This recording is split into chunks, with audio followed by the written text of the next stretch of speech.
$25 million, wired to ghosts, the Deepfake Boardroom Heist. Welcome back to System Breech, where every system has a weakness and every secret has a price. January 2024, a finance employee at one of the world's most respected engineering firms sits down for a routine video call with his CFO and several senior colleagues. He can see them, he can hear them, he recognizes their faces. Every single one of them is fake. By the time he realizes what happened, $25.6 million is already gone.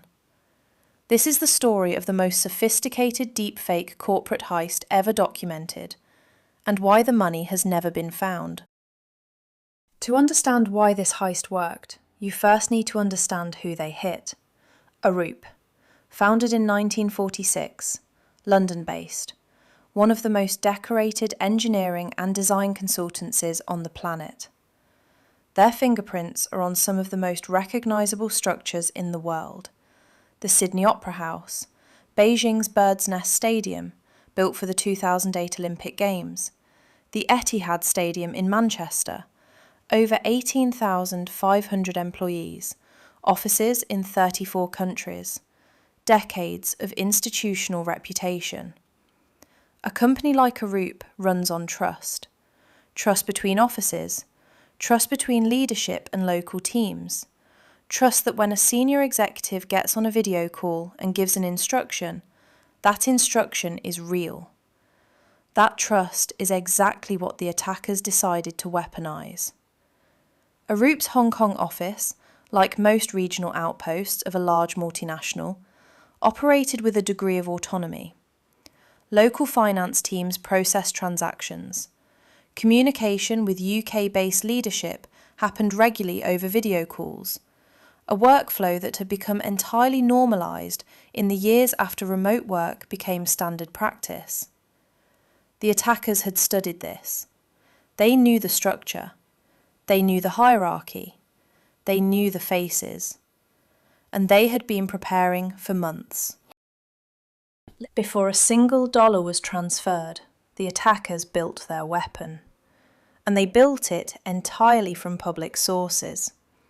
LinkedIn profile videos, recordings from industry conferences, virtual meeting footage from Zoom and Teams calls, company media appearances, public presentations, interview recordings.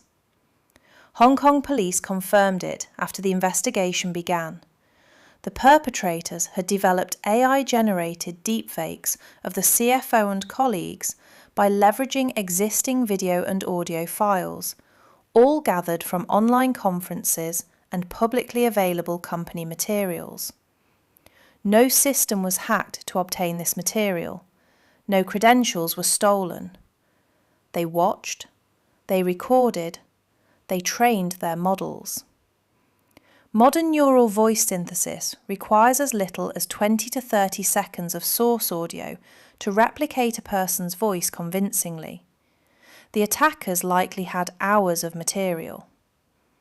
Generative adversarial networks, the AI architecture most likely used, work by pitting two models against each other. One generates the fake, one tries to detect it. They compete until the fake is indistinguishable from the real. By January 2024, the weapon was ready. The attack began not with a video call, but with an email. A finance employee at Arup's Hong Kong office received a message that appeared to come from the company's UK-based chief financial officer.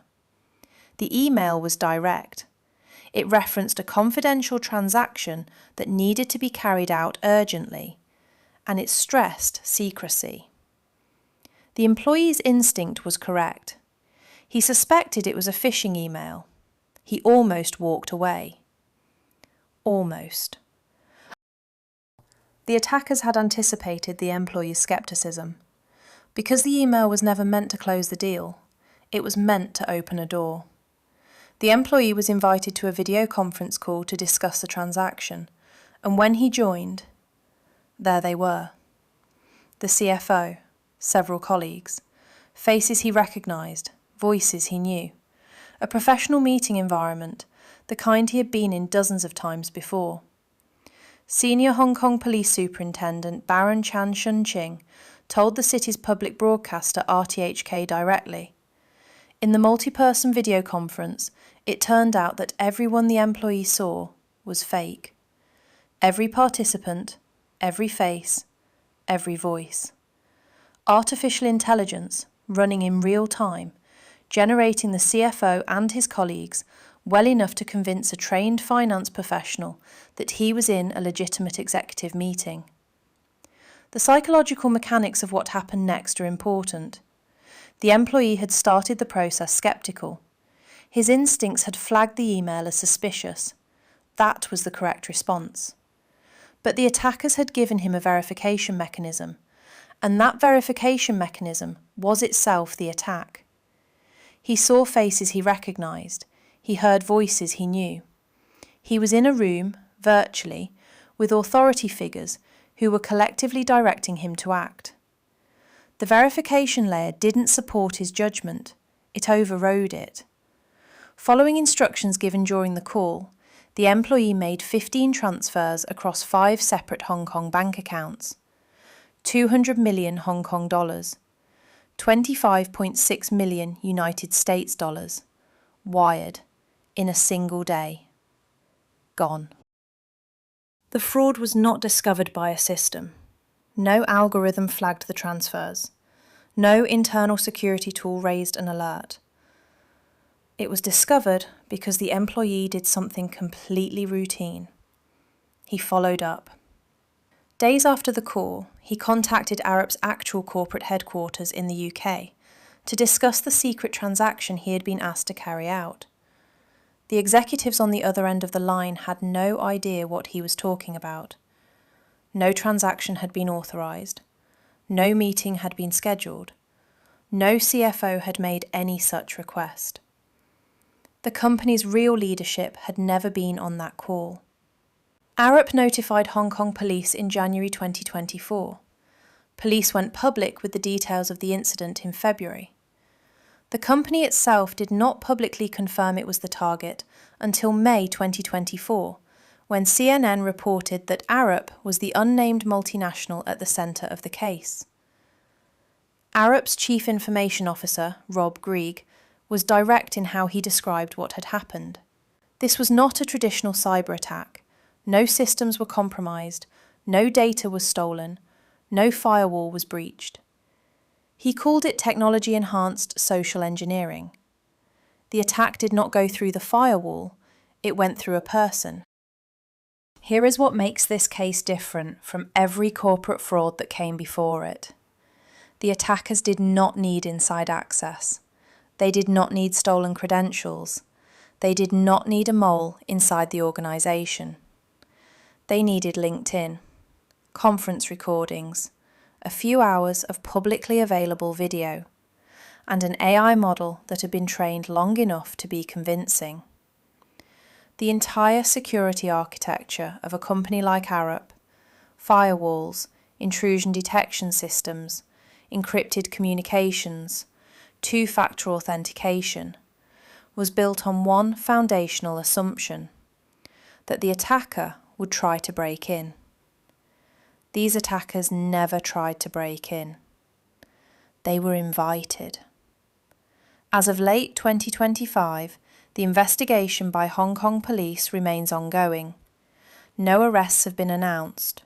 No perpetrator has been publicly identified. The stolen funds have not been recovered. The 25.6 million is gone. And AI deepfake fraud is projected to inflict 40 billion in losses globally by 2027. The Arup heist was not a warning shot. It was a proof of concept.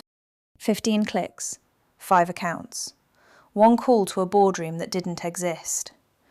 No malware was deployed and no passwords were bled. Just a collection of deepfake echoes that proved one thing. In a world of high-tech security, the easiest system to hack is still the human one. Arup's Chief Information Officer said something after this that stayed with me. He said, I think we really do have to start questioning what we see. He's right, because the attackers who hit Arup in January 2024 didn't invent a new crime. They found an old weakness, human trust, and gave it a new weapon.